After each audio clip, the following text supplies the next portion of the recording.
नमस्कार दोस्तों आप सभी का ब्राइट एजुकेशन चैनल यूट्यूब पर हार्दिक स्वागत है। का पहला क्वेश्चन देखिए, एक अर्धवर्ताकार पथ की परिधि 36 मीटर है, उस अर्धवर्ताकार पथ का क्षेत्रफल ज्ञात करें। अर्धवर्ताकार पथ की परिधि, अर्धवर्त यानी इस शेप में होता है, और ये जो अर्धवर्त होता है इसकी जो परिधि होती है ये होती है पूरे वर्त की परिधि 2πr/2। मतलब पूरे वर्त की जो सरकमफ्रेंस होती है वो क्या होती है 2πr होती है, और उसका आधा कर देंगे तो क्या हो जाएगी πr। तो देखिए πr तो इसका ये भाग हो जाएगा, और प्लस में हम क्या कर देंगे जो रेडियस होती है उस रेडियस का ये डबल हो जाएगा, तो प्लस में क्या कर देंगे 2r। तो देखिए πr + 2r। पथ की परिधि दे रखी है कितनी 36। तो हम इसका सॉल्यूशन कैसे करेंगे, देखिए πr + 2r = कितना है 36 मीटर है। अब देखिए हमें यहाँ पर क्या निकालना है, इसका एरिया निकालना। तो एरिया निकालेंगे तो एरिया किससे निकलेगा, क्षेत्रफल के लिए हमें क्या चाहिए, फॉर्मूला चाहिए, यानी πr² चाहिए। तो r कहाँ से आएगी, वो यहाँ से निकलेगी। r इंटू हम क्या कर देंगे पाई यानी 22/7 + 2 = कितना है 36। आप यहाँ से जैसे r निकालेंगे, r क्या हो जाएगा 7 दूनी 14 और 22, 36/7 बराबर कितना है 36। तो आप 36 से 36 कैंसिल कर सकते हो, r की वैल्यू क्या आ जाएगी 7 मीटर आ जाएगी। अब वही r हम यहाँ इसमें पुट कर देंगे। देखिए इसका एरिया पूछा गया है, अर्धवर्ताकार पथ का क्षेत्रफल पूछा गया, तो वर्त का क्षेत्रफल क्या होता है πr²। लेकिन अपने से क्या पूछा गया, अर्धवर्ताकार पथ का क्षेत्रफल क्या होगा। तो आप इसका क्या कर सकते हो, आधा कर सकते हो, πr² / 2 कर सकते हो। देखिए पाई कितना हो जाएगा 22/7, r कितना है 7 × 7 बटे में क्या कर देंगे 2, 7 से 7 कैंसिल हो जाएगा, 2 से आप यहाँ काटेंगे 11, 11 × 7 कितना आ जाएगा 77 वर्ग मीटर। तो ये आपका आंसर हो जाएगा। पहला क्वेश्चन था, इसमें देखिए आपको बस यही ध्यान रखना है कि जो अर्धवर्त होता है उसकी सरकमफ्रेंस या परिधि क्या होती है πr + 2r, या फॉर्मूला ध्यान रखेंगे। सेकंड, वर्त का एरिया होता है πr², और अर्धवर्त का एरिया क्या हो जाएगा πr² / 2।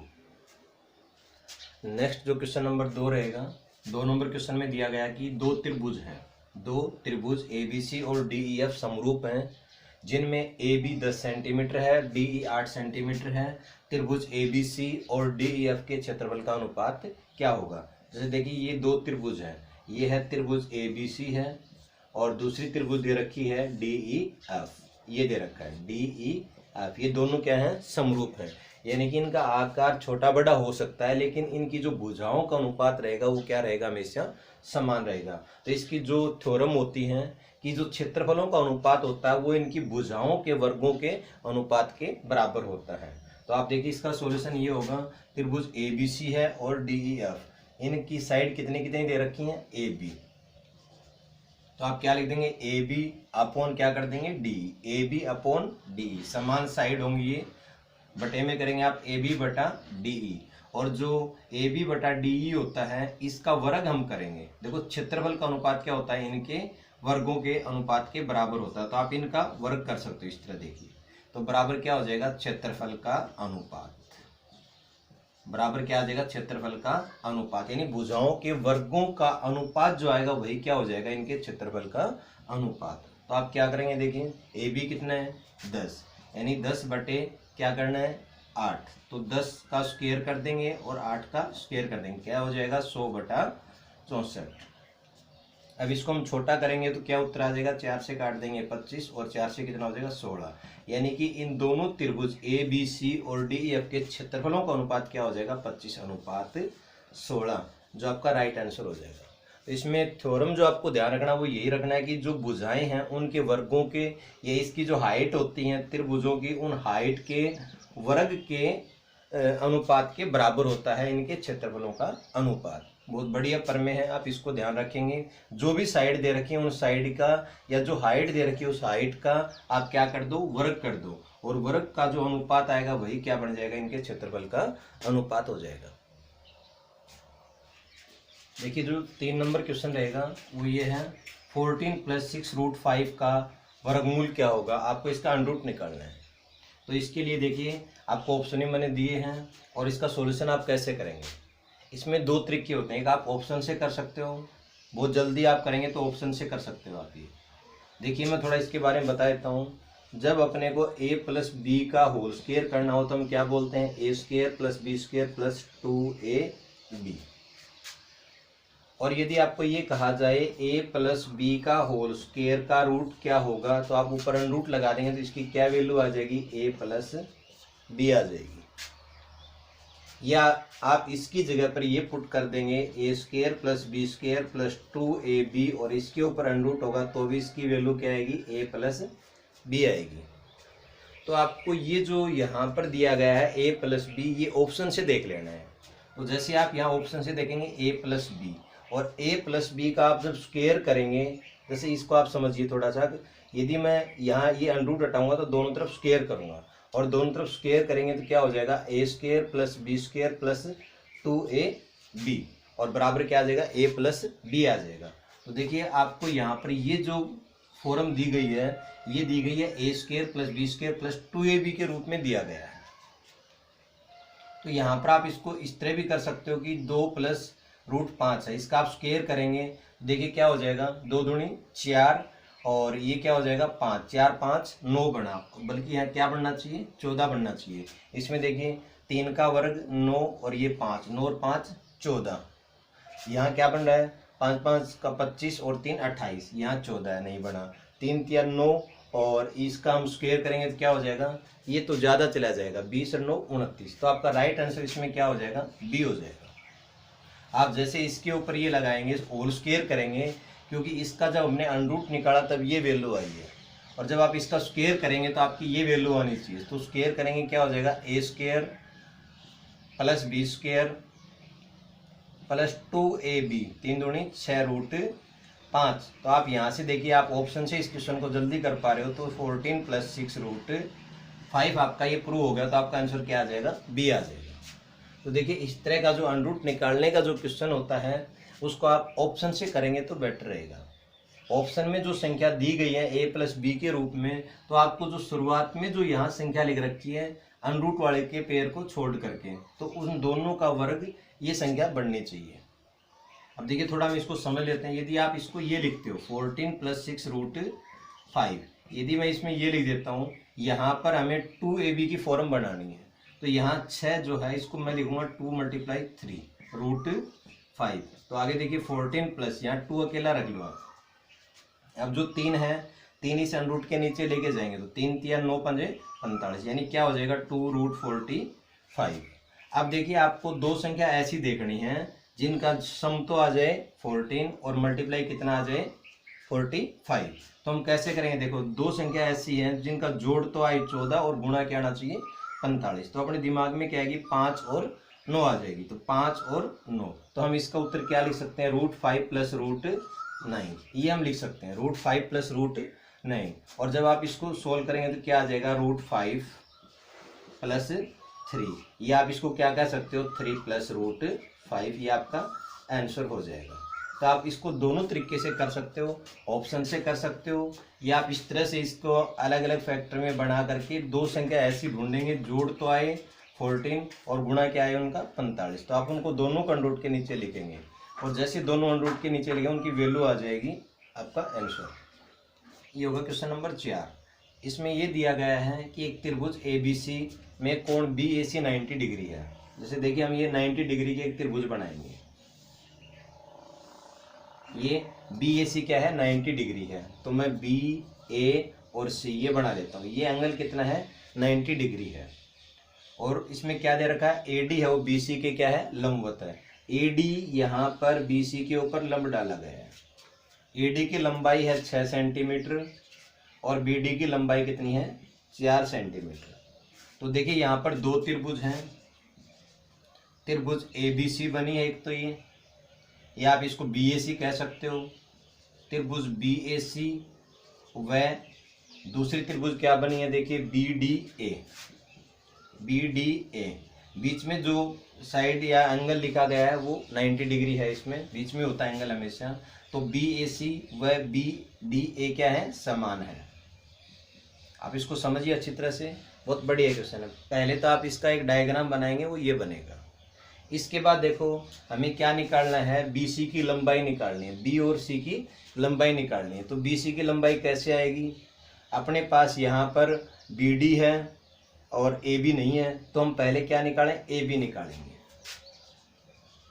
तो ए बी आप पाइथागोरस प्रमेय से कैसे निकालेंगे, देखो ये एंगल कितना है, ये 90 डिग्री है, ये 90 डिग्री होगा तो ये इसमें कर्ण हो जाएगा। आप इनको आधार और लंब ले सकते हो, तो यहाँ पर आधार और लंब से पाइथागोरस प्रमेय लगाएंगे तो आधार का स्क्वायर यानी 4 का स्क्वायर कितना हो गया 16, प्लस 6 का स्क्वायर कितना हो गया 36, 16 और 36 कितना हो जाएगा 52। तो देखिए √52 क्या आ जाएगी, ए बी आ जाएगी। तो ये जो साइड आई ये अपनी क्या आ गई है √52। तो देखिए आप इसका ए बी जो है ना ये भुजा निकाल पाएंगे, वो कितनी आ जाएगी √52। अब हमें क्या निकालना है, बी सी निकालनी है।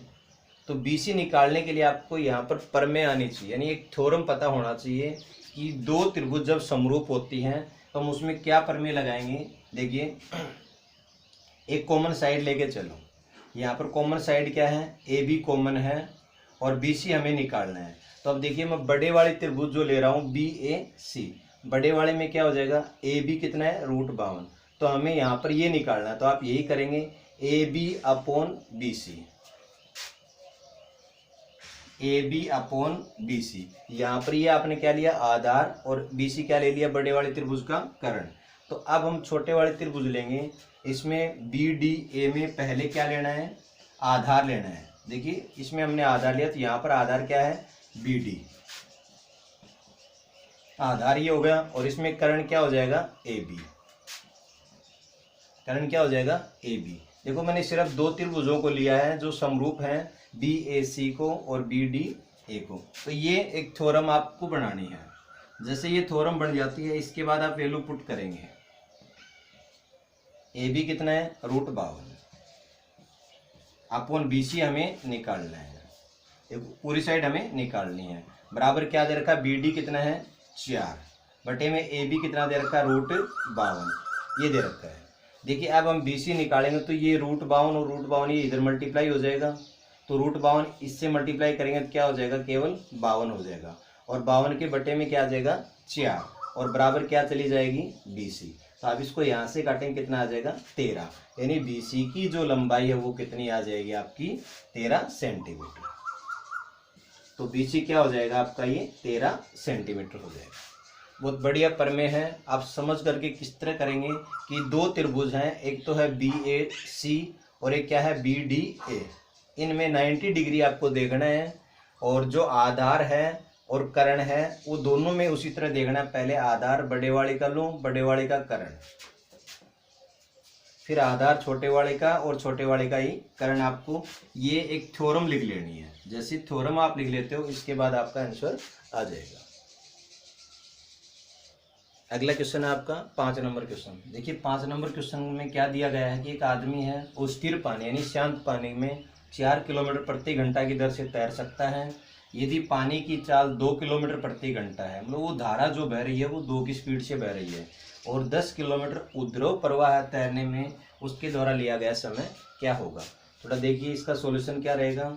सॉल्यूशन में रहेगा कि एक नदी यहाँ बह रही है और इस नदी की जो चाल है यानी पानी की जो चाल है वो कितनी है 2 किलोमीटर प्रति घंटा से नदी बह रही है। सपोज कीजिए इधर बह रही है और एक आदमी है उसकी शांत पानी में चाल कितनी है 4। तो एक आदमी की शांत पानी में यानी स्थिर पानी में कितनी है, शांत पानी में चाल क्या दे रखी है 4 किलोमीटर प्रति घंटा। जब ये धारा खड़ी हो तो उस समय इसकी चाल क्या है 4, लेकिन जब ये धारा चल रही है 2 की स्पीड, तो एक आदमी किधर जाना चाह रहा है, बहुत आसान टाइप है ये 10 किलोमीटर उद्रव प्रवाह। आप देखिए उद्रव प्रवाह होता है धारा के विपरीत में, अनुप्रवाह होता है धारा के दिशा में, तो उद्रव प्रवाह कितना जाना है 10 किलोमीटर जाना है। तो आप देखिए उसके द्वारा लिया गया कितना समय होगा, तो हमें निकालना क्या है समय निकालना है। देखिए आपको 3 बेसिक फॉर्मूले, दूरी बराबर चाल गुणा समय, समय बराबर दूरी बटा चाल, तो ये और चाल बराबर दूरी बटा समय ये मालूम होना चाहिए। तो हम डायरेक्ट एक पॉइंट पर जाएंगे, समय बराबर दूरी बटा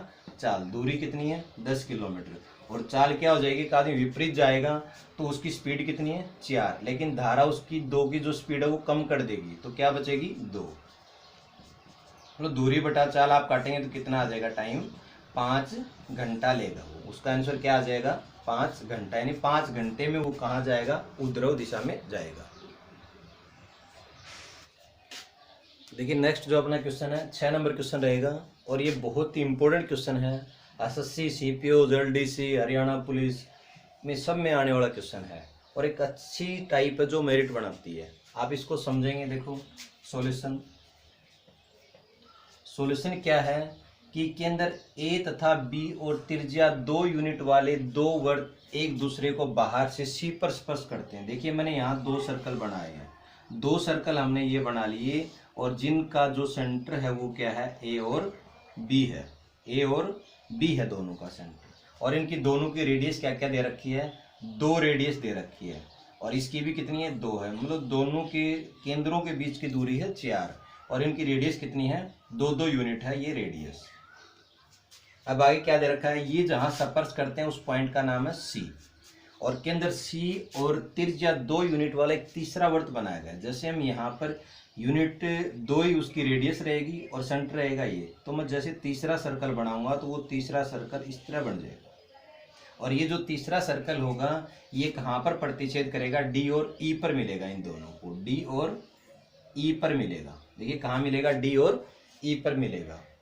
अब आपको ये बताना है कि जो चतुर्भुज बनी है ए बी डी ई, देखिए ए बी इसको मिला दो डी, इनको सीधा आप मिलाएंगे। देखिए ए बी डी और ई, ये एक चतुर्भुज बन जाएगी और ये आपको पता होना चाहिए कि चतुर्भुज भी कैसी बनेगी, ये समलंब बनेगी। क्यों बनेगी समलंब, क्योंकि इसमें 2 ही साइड क्या है, पैरेलल हैं। 2 भुजाएं क्या है इसमें, समानांतर हैं और 2 भुजा क्या है, असमानांतर हैं और इसको हम क्या बोलेंगे, समलंब बोलेंगे। तो देखिए सबसे पहले आपको थोड़ा इसके बारे में पता हो, समलंब जो होती है, समलंब को हम ट्रापेजियम भी कहते हैं। क्या कहते हैं, ट्रापेजियम, ट्रापेजियम भी कहा जाता है। और इसका जो एरिया निकाला जाता है समलंब का एरिया क्या होता है, 1/2 समानांतर भुजाओं का योग, समानांतर भुजाओं का योग करेंगे और उसके बाद में क्या कर देंगे, ऊंचाई से गुणा कर देंगे। इसको ब्रैकेट में रखना है, 1/2 ब्रैकेट में क्या करेंगे, समानांतर भुजाओं का योग और गुणा में क्या हो जाएगी, ऊंचाई। तो ये फॉर्मूला आपका यहाँ काम आएगा। अब देखो हमें लगाना तो इतना ही है, लेकिन पहले आप इसको डायग्राम को समझिए। हमने इस तरह से जो डायग्राम बनाया है, अब हम अपने को क्या चाहिए, समानांतर भुजाओं का योग चाहिए। तो समानांतर भुजाएं कितनी हैं, ये तो हो गई 4, तो ये कितनी होगी ऊपर वाली, ये मालूम होना चाहिए। तो ये देखिए ए बी अगर 4 है, आप ये समझिए ए बी अगर भुजा कितनी है, 4 है, तो मैं यहाँ से ये लंब डालता हूँ, इन दोनों में ये मैंने लंब डाल दिया है।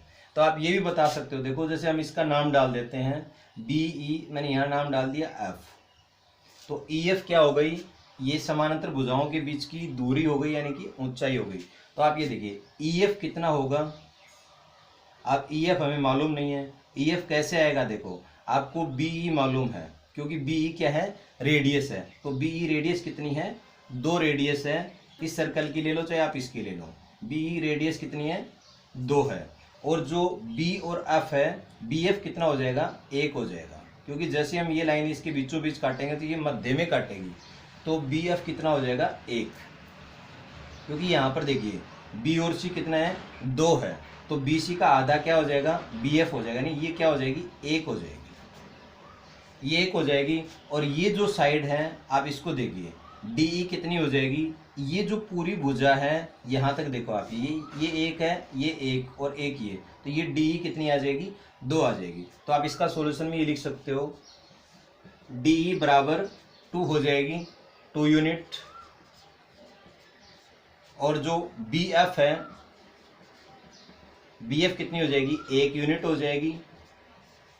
और अब हमें क्या निकालना, ई एफ निकालना है। ई एफ यानी हमें इसकी हाइट निकालनी है। तो हाइट निकालेंगे, ये परपेंडिकुलर है,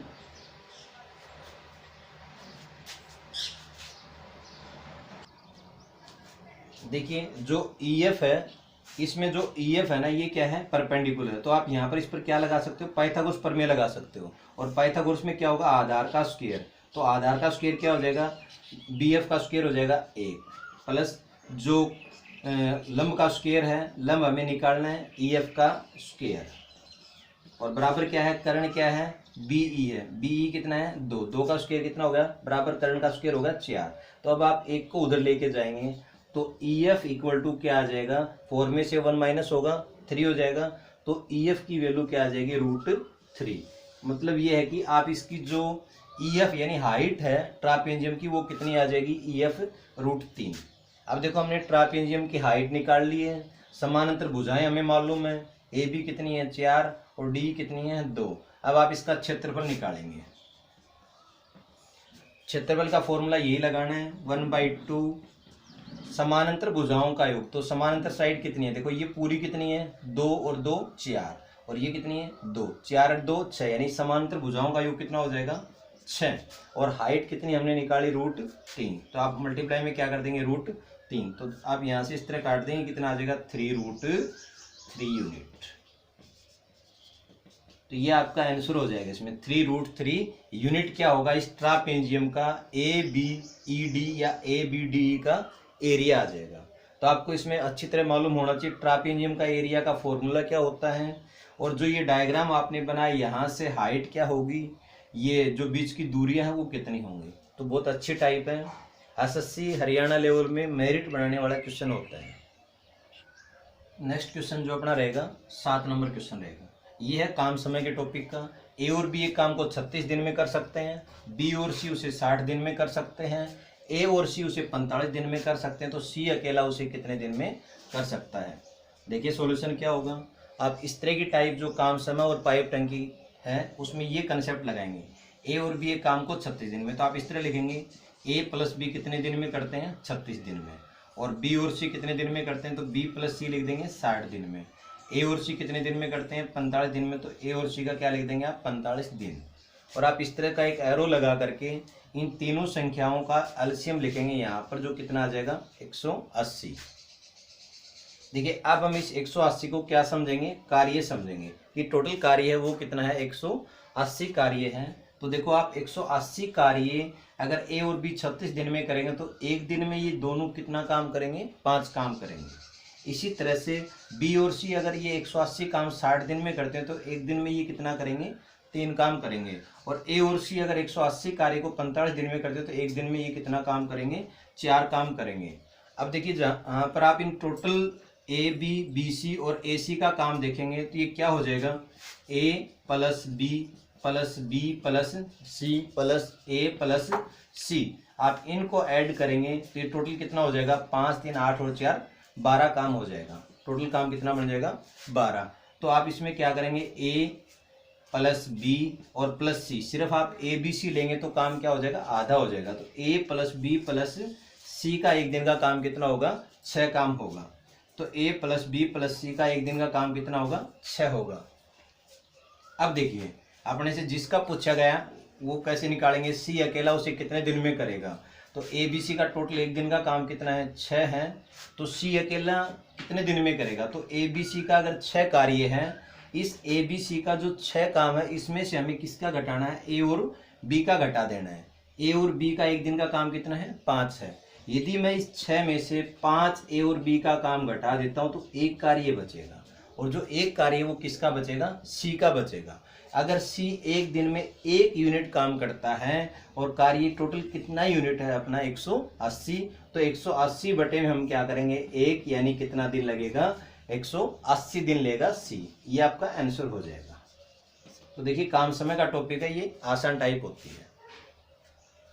आगे है अपना 8 नंबर क्वेश्चन है। देखिए ये है किसी आदमी को अपनी पूंजी का 1/4 भाग पर 3% ब्याज प्राप्त होता है और 2/3 पर उसे 5% और शेष पर उसको 11%, तो उसे समग्र पूंजी पर मिलने वाला प्रतिशत क्या है। मतलब टोटल जो पूंजी है वो पूंजी कितनी है, पहले हम पूंजी लेके चलेंगे। देखिए हम इसका सॉल्यूशन कैसे करते हैं।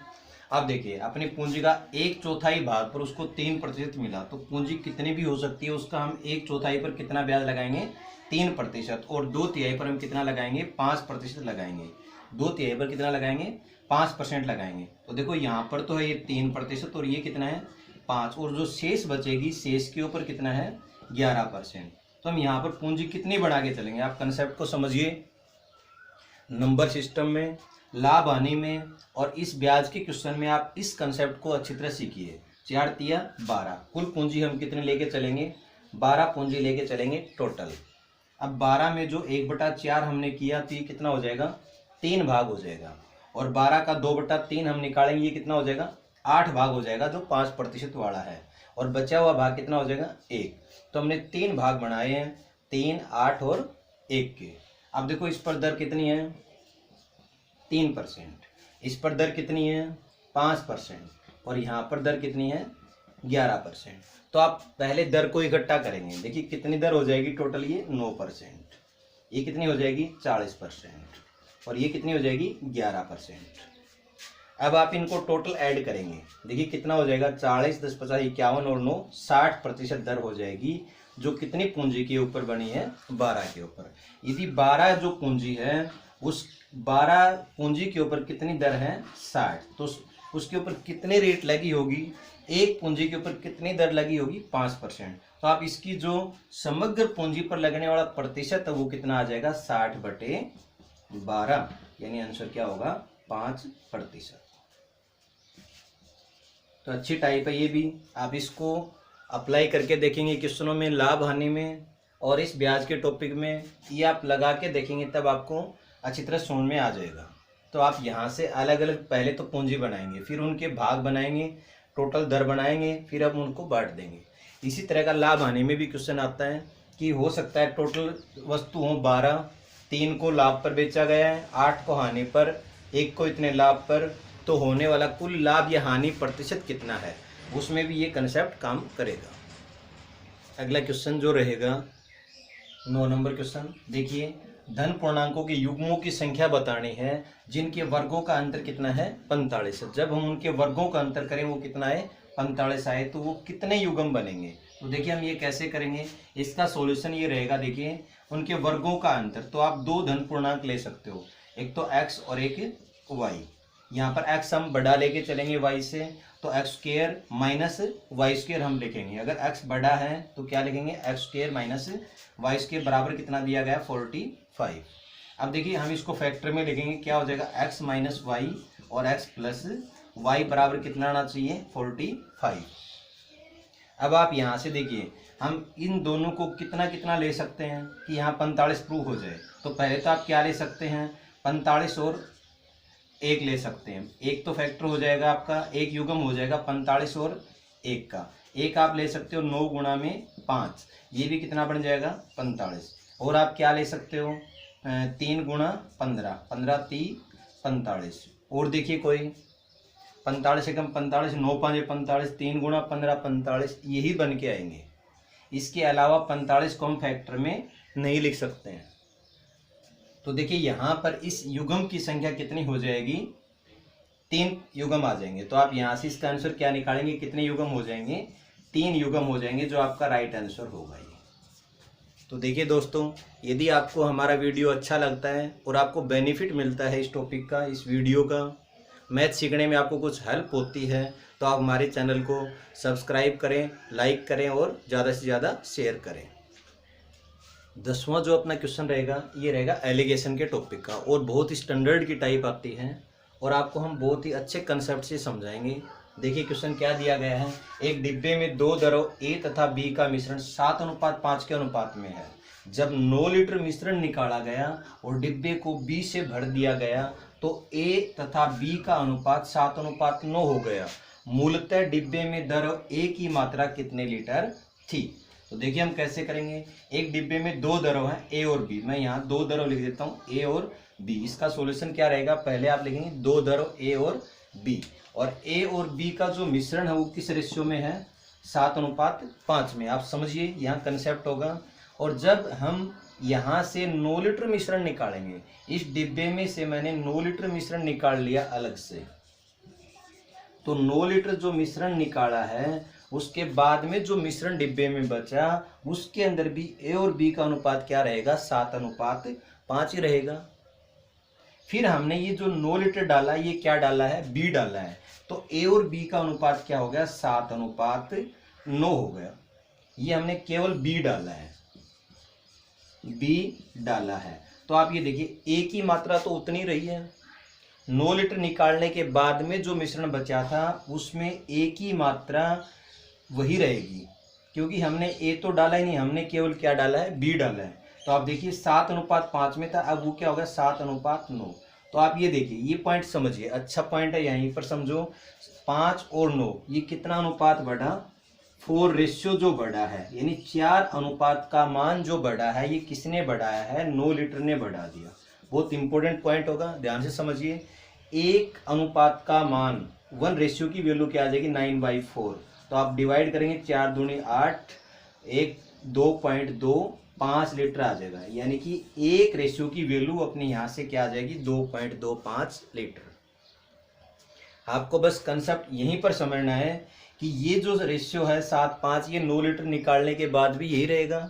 और जब हमने इसमें बी डाला है तो बी ने कितना रेशियो बढ़ा लिया अपना, 4 रेशियो बढ़ा लिया। तो 4 रेशियो बराबर कितना 9 लीटर, तो 1 रेशियो का मान क्या आ जाएगा 2.25 लीटर, यानी 1 अनुपात का मान आपका क्या आ जाएगा 2.25 लीटर आ जाएगा।